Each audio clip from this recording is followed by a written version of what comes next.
एक बार की बात है, एक गांव में एक किसान रहता था। उसका अपने एक पड़ोसी से काफी अच्छा संबंध था। लेकिन एक दिन उस किसान ने अपने पड़ोसी को गलती से गुस्से में कुछ बुरा भला कह दिया। बाद में किसान को उस गलती का एहसास हुआ।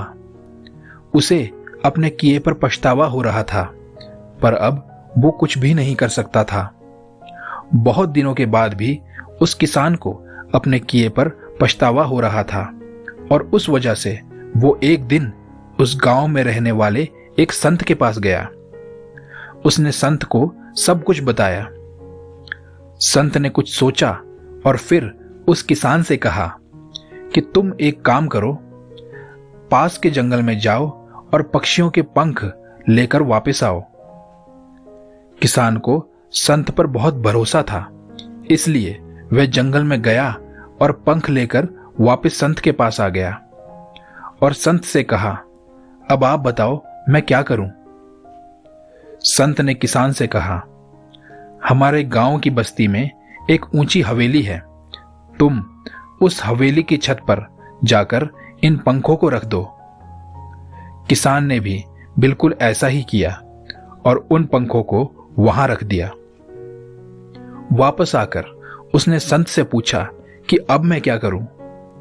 संत ने किसान से कहा, अब तुम उन पंखों को वापस लाओ। किसान पंखों को खोजने के लिए गया, लेकिन वह पंखों को वापस नहीं ला पाया क्योंकि सारे पंख हवा में उड़ चुके थे। वह निराश हो गया और वापस संत के पास गया और उसने संत से कहा, मुझे माफ कर दीजिए, मैं पंखों को वापस नहीं ला पाया। संत ने उसे समझाया और कहा, जैसे तुम इन पंखों को वापस नहीं ला सके, वैसे ही तुम अपने बोले हुए शब्दों को भी वापस नहीं ले सकते हो। इसलिए तुम्हें कुछ भी बोलने से पहले सोच समझकर बोलना चाहिए।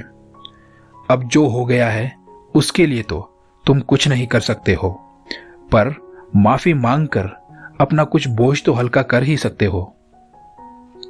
किसान ने संत की बात मानी और फिर वैसा ही किया।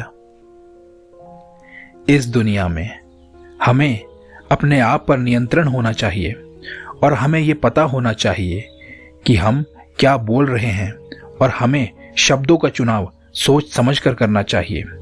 अन्यथा हमारे पास पछतावे के अलावा कुछ भी नहीं बचेगा।